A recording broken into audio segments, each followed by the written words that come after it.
Episode of A Cup of Joe, and I'm super excited about this one today. We've got special guest Terry Swanson, owner of Century 21 Results right here in Cumming, Georgia. So Terry, like I said, is the owner of our office. We have an office of about 300 agents, and we are the number 4 Century 21 office in the United States. So definitely a lot of credibility goes to Terry. So what I figured what we're going to do today is do a little Q&A session with Terry. But also, before we get started, I wanted to let everybody know I can't see that you're watching, so be sure to comment. Let us know that you're here. And in true Terry Swanson fashion, something that he always does at our company meetings is give away some money. So what we're going to be doing, what I'm going to be doing, if you guys comment that you are here watching, you are automatically entered for a chance to win $100. So be sure to comment, even if you're not watching live, be sure to comment by midnight tonight, and I'll be making a decision tomorrow on who the winner of $100 will be. But want to get started? Again, if you would like a Cup of Joe mug, let me know, and we will get one sent to you. You can see Terry's got his right there. So, Terry, first off, I wanted to ask you, how did you get started into real estate? Well, first, before I answer that, Joe, you got your cup of Joe. I brought a cup of dough nuts. Dunkin' Donuts. Unbelievable. No. But see, it's behind the cup of Joe. I'm paying respect to the cup of Joe. I appreciate with my cup of dough. Yeah. Thank you. Sorry, what was the question? Question was, how did you get started into real estate? How did I get started in real estate? So my mother was in real estate in the early 70s. She got into it in the early 70s when I was about 5 years old.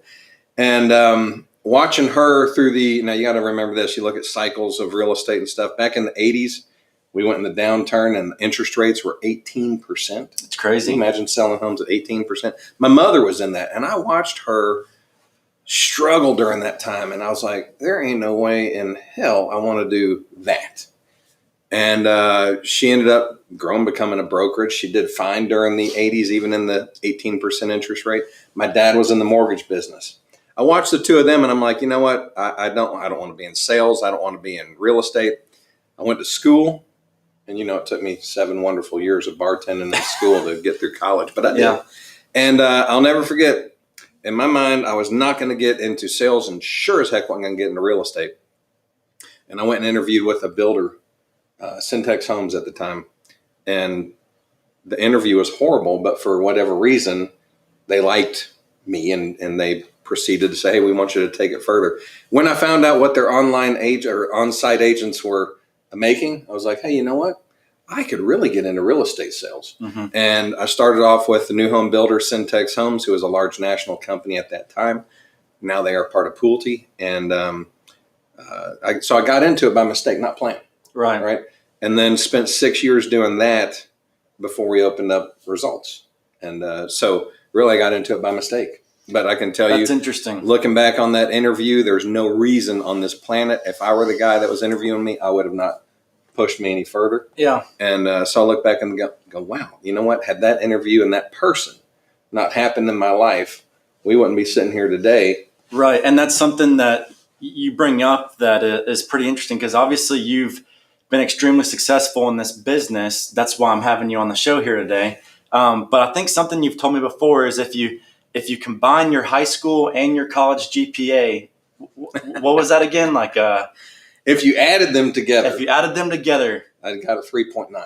That's pretty good. I was a 1.98 in high school and 1.92 in college. 1.98 in high school, 1.92 in college. Took them 7 years to graduate. So if that encourages anybody out there, I hope you can grow to be as successful as Terry is. Well, let me say this, because this is fascinating. So back then in the 80s, at 85 years old, 1985 years old. I feel 85 sometimes. Yeah. But back then, I could still get into UGA with a 1.98 GPA. Crazy. That doesn't happen today. So It's like if you don't have at least a 4.0 or above, you ain't getting into UGA today. So it's like, look at how the college experience has changed. That's right. So you've told a story before about when you did get into business. You talked about getting in with Syntex Homes, new construction. You talked about a story, where you weren't necessarily having the success that you hoped of. Maybe that's due because you said you got into it by mistake. You saw the money you could be making. I know that that's that's a big mistake that a lot of realtors make, is they get in it for the money. You tell a story about drawing a line in the sand in your business and having a fresh start. Can you tell us a little bit about that story? Yeah. So at that time in my career, let's say it was about, I'd say, I don't know, several years of being in the business. And I was never really driven. I was like, okay, I'm happy. I was in my 20s, my mid 20s. And,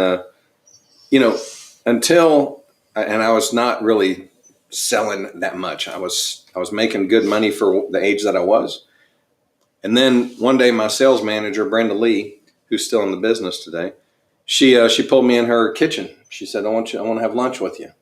I'd never had lunch with her at her house. So we go over to her home, and I'll never forget. She sat there and said, my partners, I had 3 partners. She said, Rosemary Todd, she's got drive. Carrie Shepard, she's got drive. Penny DeShield, she's got drive. Terry Swanson has no drive. And she told me she was going to take me out of Old Atlanta Club, which is right down the street from here. And it was hot, hot, hot. You could have a dog with a collar on its neck that had a contract, and it would have written contracts. That's how easy it was back then. So she was going to take me out of Old Atlanta Club and put me in a new community and said, we're going to find out if you can sink or swim. And I was so mad because I lived in Old Atlanta Club. I was making good money, but I really, truly had no drive. And I remember walking out that door that day being so pissed off. I was like, what do you mean I don't have drive? And that was the moment in time that I said, I'm going to draw a line in the sand. I'm going to figure out what it is to be a professional salesperson. And I sat there and watched Penny, Carrie, and Rosemary over the next several months. And I realized they all had such different styles. And I had to go out there and develop my own based off what I saw in theirs. And so I started reading books, listening to audio tapes, becoming a junkie about self-improvement. But up to that point in time, never even thought, I laughed at that type stuff. Right. But it really had a monumental shift in my thinking pattern about what I could do. And but Brenda's conversation with me that day of basically threatening to fire me if I didn't find out how to get that drive that was important to her. And the reason why it probably made you so mad is because you knew that it was true. I mean, if it wasn't true, you wouldn't have taken it so personal. She knew I had it in me. I always talked to her about that, and I was like, well, she said, I always had to get you pissed off. And if I got you pissed off, you'd go out there and set the world on fire for a while. And I don't have that issue today, but she had to kickstart getting me into a drive pattern. Once I was in that drive pattern, I was like a junkie. I wanted to do better every single day and grow and grow and grow. And that's basically what started the opportunity for me to get better, even, be in this type of opportunity here. Awesome. So before we get into the next question, I just want to remind you guys watching live that if you comment that you're here watching, I am doing a $100 giveaway at the end of the day today. Even if you are watching on replay, be sure to comment. Let me know that you're here so you can be entered for a chance to win $100. Question, Terry Swanson. Do I get to be entered? Oh, you're automatically. So I'm going to go in there and say, I'm watching. You can. Okay. If you want to. All right. So that's great stuff that we were just talking about there with drawing the line in the sand. So you've been in the business a couple of years at this point. At this point in your career, what made you want to start your own brokerage? So one, my mother was a broker for a company that was called Northside Realty back at the time. And I was in new home sales, so totally different, animal than general sales. And we sat there in a conversation in the parking lot one day, and literally, again, it was like me getting into real estate. There was no real plan or huge thought process about it. I was actually looking to get out of the new home sales business. I was starting to look into medical sales. Because Syntex back at that time, we were working 6 days a week, didn't have any weekends off. And I was like, man, there's got to be a better way. So I just got kind of burnt out. I'd spent 6 years with them. Yeah, because new construction especially is a lot of weekends. A lot of weekends. It was every weekend, right? Unless we got our 2-week vacation. But outside of that, you worked 6 days a week, gave up your weekends, and so much time outside of it. Good money, but it's like I got burnt out. So I was starting to interview with some medical companies, and my mom and I sat after lunch, and she was looking to go to a different brokerage, and we just really sat there and said, well, I didn't know you were looking to switch brokerages. She said, I didn't know that you were looking to get out of the business. Why don't we do something together? And literally, it was from a half-hour conversation like that even started the thought process. And I thought, you know what, that'd be cool to go be in business with my mom. And that's what we did. I thought it would be a year and a half down the road.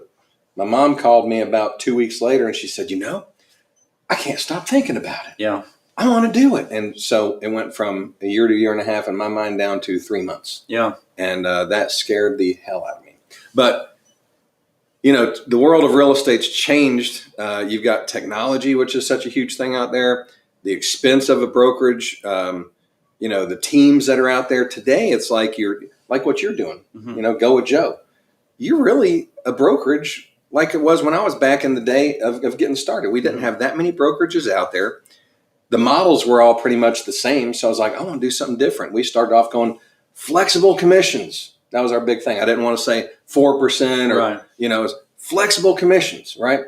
And a team concept. So I was out listing and selling, and I'd bring agents on that were just, hey, come in here, take care of my listings and stuff. And so it was like, we started off team concept and flexible commissions as our little parade that we were going to go out there and celebrate.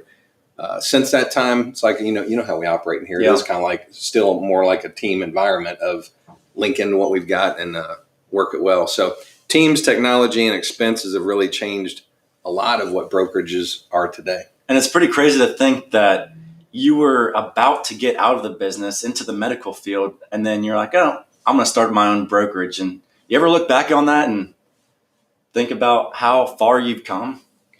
Would you ever Not look until back questions like this come up, You keep just going about things and whatever and looking to the future. And very seldomly do you stop and go, man, what was it like back then? And then the cool thing for me is looking back at that one conversation, with my mom. We went to lunch that day, and I'll never forget. It's like, if we didn't have that lunch, and by chance, 5 minutes from her getting out of the car and going back into her office, if the question didn't come up, and the response of me wanting to get in the medical sales, that my whole trajectory of my life would have changed. Right. So I look back in wonderment of those two conversations. The one with the guy that interviewed me that should have never hired me. Which, by the way, did I tell you ever what one of the primary questions was that in my third interview that one of the sales managers asked me? No. So think about this. New home sales. And he says, Terry, let me ask you this. It was Roland Rich. He said, let me ask you this. Why do you want to get into new home sales? Now, this is my third interview. You know what my answer was? Why's that? You know what, Roland? I hadn't really thought about it. I don't know. Would you hire me? Yeah. Come on. On the spot. So this was the third interview. Yeah. So I'm sitting there, you'd think you would have that answer by then. So, and you know what he said? Well, there's something to be said for honesty. Yeah. Go figure. That's funny. Yeah. That's funny. So guys, just a reminder, be sure to comment. Let us know that you're here for your chance to win $100. We will be giving that out at the end of day today. So even if you're watching replay, be sure to comment. Let us know that you're here watching. The next question I have for you, Terry, I want to know hold on. Let me answer some of these questions real quick. Let's see what some of our comments are. We got a couple people tuned in. Wesley, Heather, appreciate you being here. Marcy saw my billboard the other day. That's good to know that they're working. I appreciate it. Got Lori, who used to be an agent here, now lives in Hilton Head Island, South Carolina. So hope you're doing well. And a couple of my boys from college, Ryan and Josh. Appreciate you guys tuning in. So next question I have for you, Terry. What would you say is the biggest challenge you faced?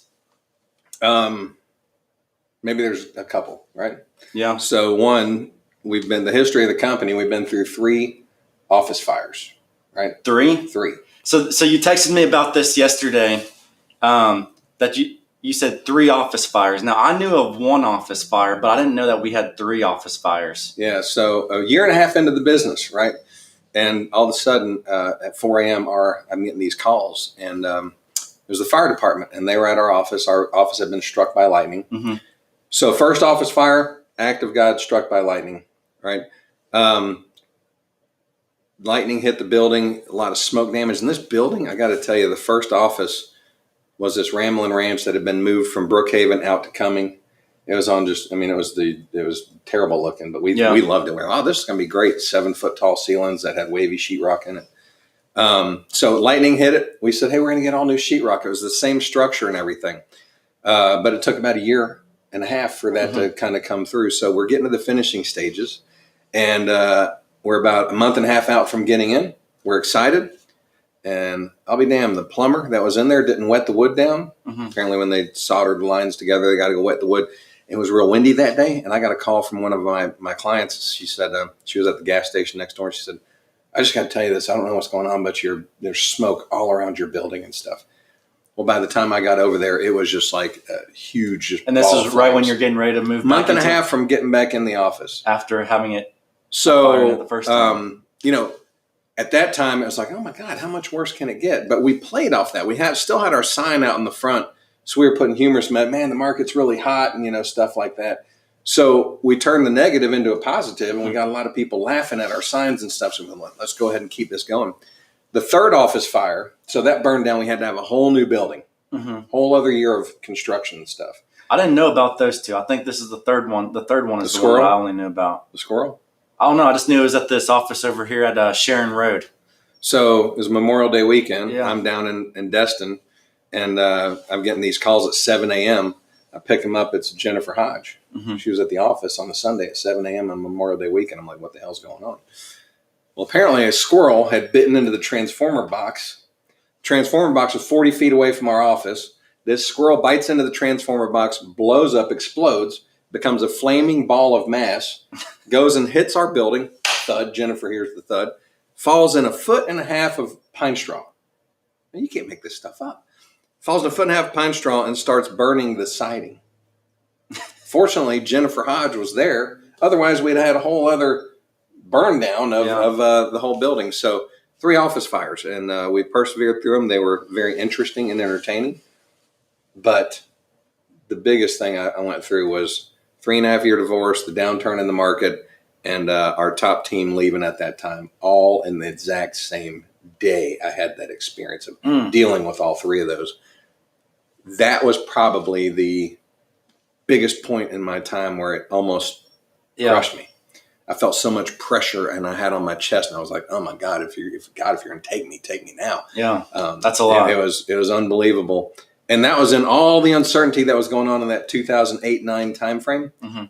But we dug out of that, and it's like, hey, you know what? Learning through those things, it's like I can overcome anything that I choose to do, and that's the way that we've operated since then.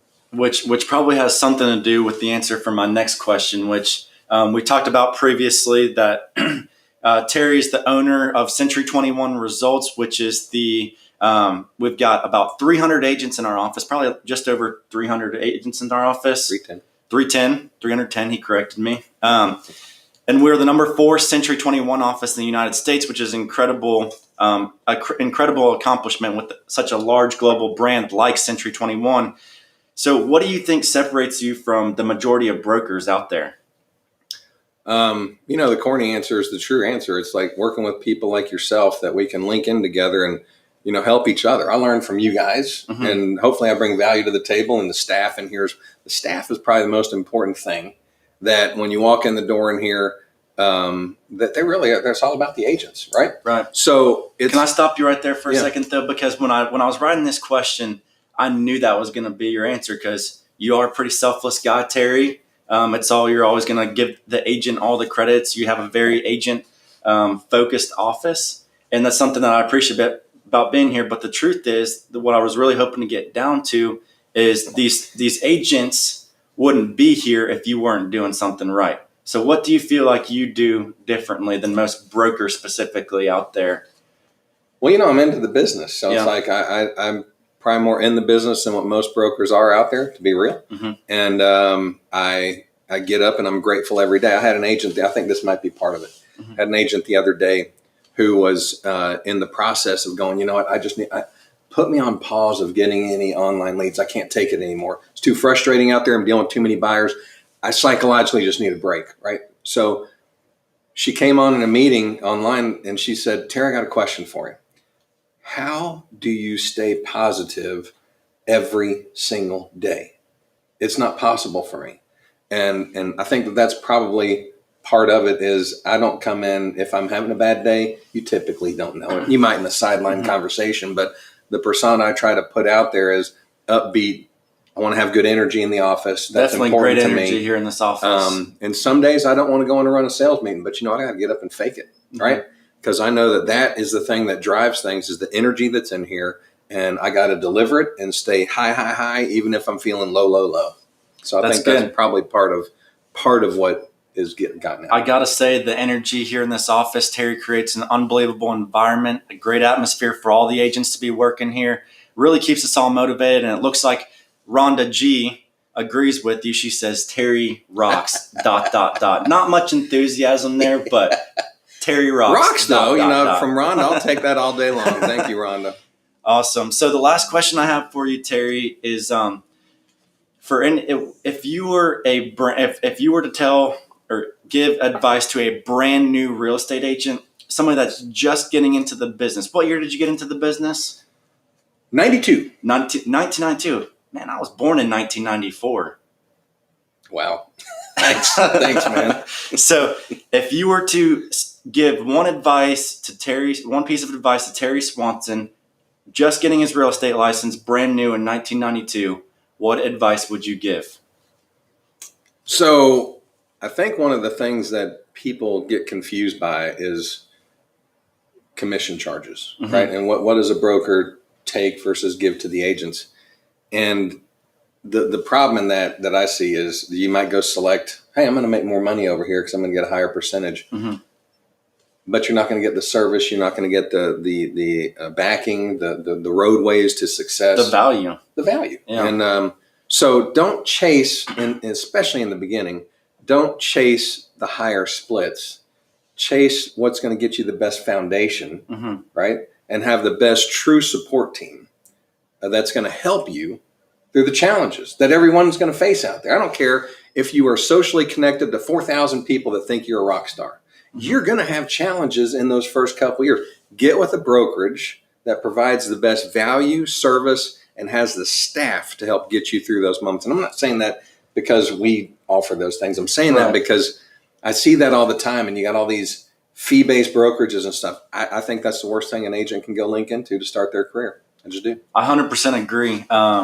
So, Terry knows this, but whenever I was first getting into the business, I previously worked for Century 21 unlicensed when I was in college. So whenever I did get my license, it was really a no-brainer to put my license with Century 21. And about a year into the business, I decided to explore some other options, talk with a couple other local brokerages, and I just felt like nobody could provide the same value of Century 21 that Century 21 does. So just all the support that we get here is really worth it. Are we the cheapest brokerage split-wise? 100% no. But if you look at it from the agent perspective, if you're an agent talking with the homeowner, there's always going to be an agent that's going to be able to do it cheaper than what you do. But is that agent going to bring the same value that you're going to bring to the homeowner or your clients? No, oftentimes not. So same thing from the brokerage perspective. I would agree with you, Terry, that Century 21, definitely not the cheapest, but when you look at it from a value perspective, I truly think they bring the most value, and that's bang for the buck.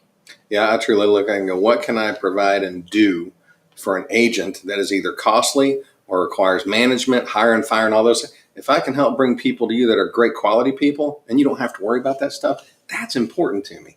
And so, the other thing is, it's not just the brokerage. It's, hey, a person might need a team, You guys provide, the teams offer a whole different level of support and service that go beyond what we do. Right. So you've got different things than what I ever had the opportunity of having back in the time when I got in the business. I mean, hell, there weren't teams out in the thing.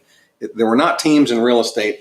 They were just starting to surface out there. And now it's like your teams are your brokerages, and then the broker is kind of like a back end, just like a rear view mirror type thing that's there, but you don't really notice it as much as, like you building your brand out there and stuff. Go with Joe. No, that's good stuff. Well, Terry, I appreciate you being here today. Once again, I wanted to remind you guys to comment. Let us know that you're here watching. Any feedback is appreciated. Any topic suggestions for the following weeks will be appreciated. Anything you would like to know, we will be happy to answer your questions. Be sure to comment. Let us know you're here for your chance to win $100 I will be giving away. Looks like we have one more question coming in. Kyle asked, what books have helped you the most along the way? So I would say this could go books, maybe podcasts, influencers in the real estate business. Yeah. So Good question. And I'm not going to narrow it down to one book because I wouldn't say there was one book that had the biggest impact. The greatest influencers for me was one Zig Ziglar, right? And I don't care how old his material is. Everything Zig Ziglar taught is always going to be relevant in today's world. Tony Robbins, phenomenal for motivation and mental exercises and stuff. Mike Ferry has been a big part of my, world. And those three things right there are some of the biggest impacts. Grant Cardone had a 10X conference the other day, and I watched it I haven't been involved in the Grant Cardone experience. But man, some of the people that were in there and just the stories that they were telling. Definitely motivating for sure. I will say this. If you see the opportunity on social media to get the recorded interviews from Grant Cardone's 10X conference that just happened a week or two ago, jump on. I think it's like $97.